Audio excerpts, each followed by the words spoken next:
ఈ రాజు ఎవరంటే సదాకాలము నీకు ఏమై ఉన్నాడు? రాజు అయి ఉన్నాడు. వారు ఆ సంగతిని గుర్తించి ఆయనకి ఏమర్పించారంట? బంగారం అర్పించారంట. రెండవది ఏమర్పించారో చెప్పండి?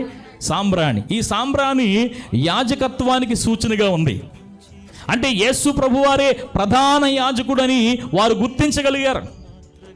తూర్పు దేశపు జ్ఞానులండి ఇవి గుర్తించింది. యేసు మహా గొప్ప రాజని, యేసు ప్రధాన యాజకుడని, మనందరి పాపాల కొరకు ప్రాయశ్చిత్తం చేసేటటువంటి ప్రధాన యాజకుడు ఆయనని వారు గుర్తించారు. మూడవదిగా ఏమి ఇచ్చారంట? బోళం.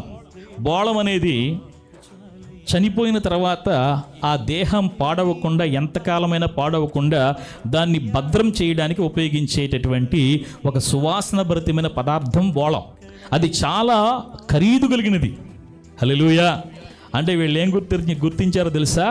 పుట్టిన ఈ రాజు, ప్రధాన యాజకుడిని ఈ రాజు, సమస్త మానవాళి కొరకు కూడా ప్రాణం అర్పించేది కూడా ఈయనే అని గుర్తించి ఆయనకి ఏమర్పించారన్నమాట? దేవునికి మహిమ కలుగును గాక. తూర్పు దేశపు జ్ఞానులు యేసు ప్రభు వారు చేయబోయే రక్షణ కార్యాన్ని మొత్తం వారు గ్రహించారు.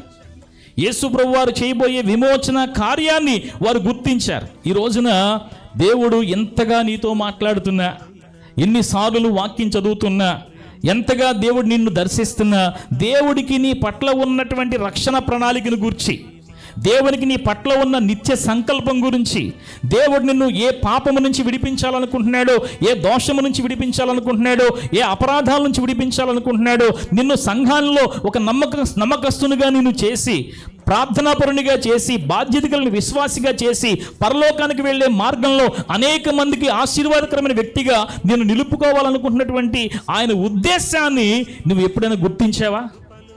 ఈరోజు చాలామంది ఏం చేయట్లేదంటే, వస్తున్నారు కానీ దేవుని వాక్యం వింటున్నారు కానీ అసలు ఆయన విమోచన కార్యాన్ని కానీ, ఆయన రక్షణ కార్యాన్ని కానీ, సంఘములో ఆయన కలిగి ఉన్నటువంటి ఏర్పాటు కానీ, సంఘ వ్యవస్థ పట్ల దేవునికి ఉన్న చిత్తం కానీ, దేవుని రాజ్యం కొరకని వేగిరిపాటు కానీ, ఈ అంశాలు ఏమైనా కానీ వారి మనసులో ఉంటున్నాయంటారా?